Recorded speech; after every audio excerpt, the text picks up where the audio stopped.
We're going to listen to a track called Milk of the Madonna by Deftones off of their Private Music album. One of the things I like about this track is what Abe Cunningham, the drummer, doesn't do. Let's check it out.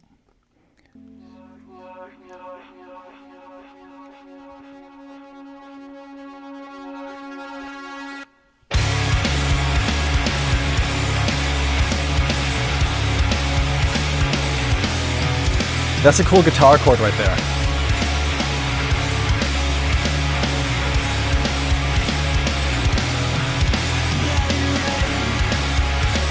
All right, so the drum pattern on the verses, this is the verse, is broken up into 4 measures. On the first measure, Abe consciously removes a kick drum that naturally would have been felt there. But then he doesn't remove that kick drum on the next 3 measures of that pattern. I'll show you what I mean.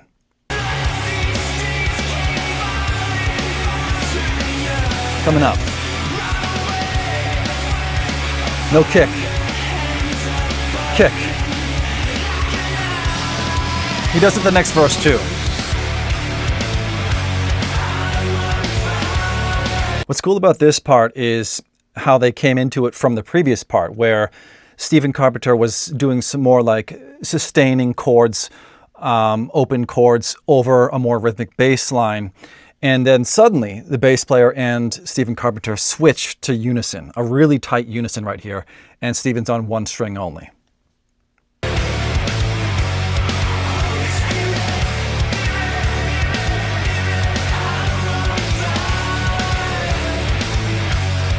Back to the verse. No kick. Kick.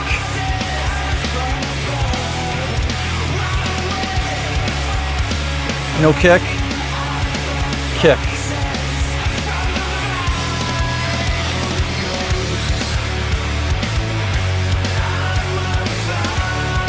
Back into this unison part with Stephen Carpenter only on 1 string.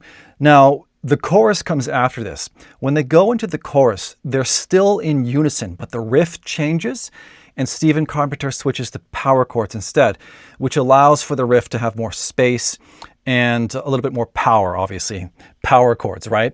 But instead of being on 1 string, by switching to the power chords, he can play with the sustain a little more because, of course, the fullness of those chords allows for that to, that sustain to carry the riff more. So there's a little more space in there.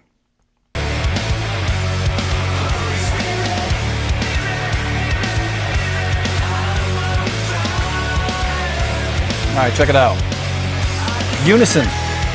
Still unison here, but power chords.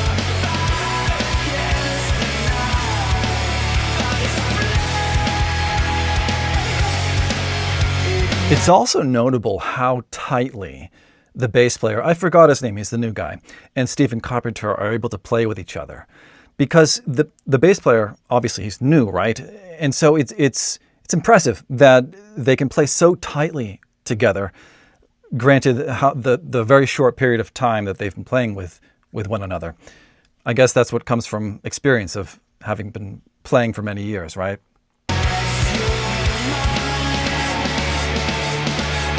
That fill right there, it's sort of on the drums, it's sort of like a Smells Like Teen Spirit fill, like da-boom, ba-da-boom, ba-da-boom, ba-da.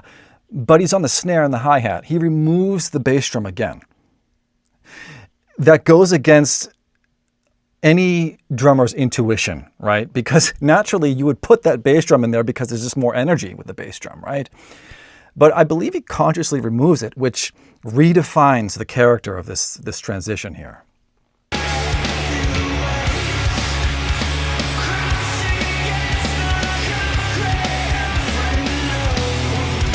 That cool guitar chord again. No kick. Kick.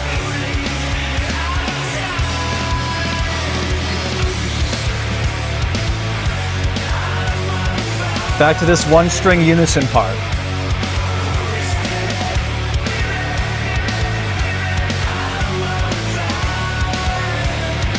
All right, now power chords. Still unison.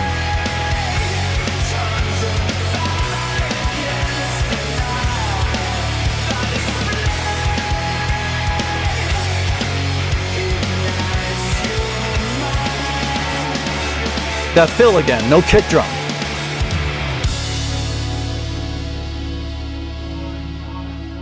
And then they drop into this part here.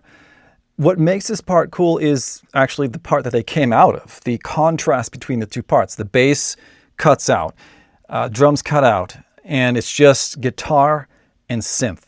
Really spacious, and the emptiness in and of itself is sort of what creates the intensity of this part, because you know it's going to kick back in, right? There's bass here too, my bad.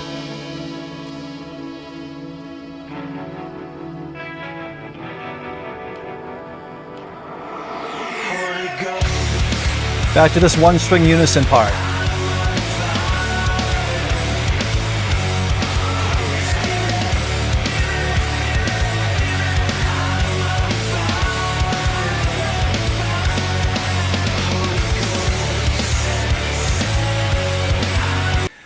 So this is something that Chino does a lot on this album.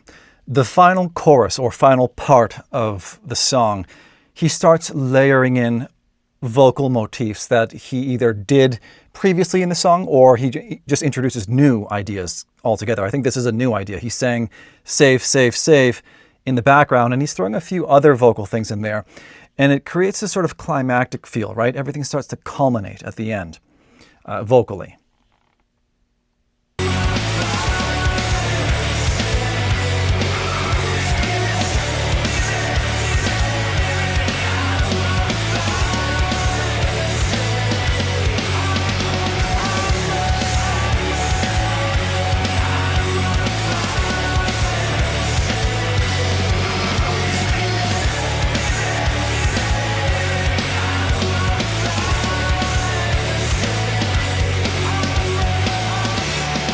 That fill again, no kick.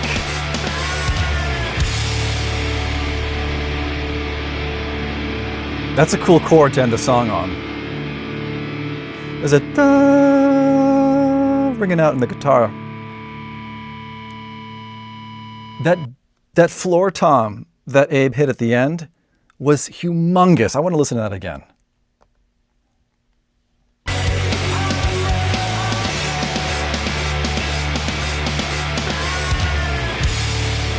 It was before that downbeat. That floor tom is just, I don't even know, it's like a 18-inch or whatever.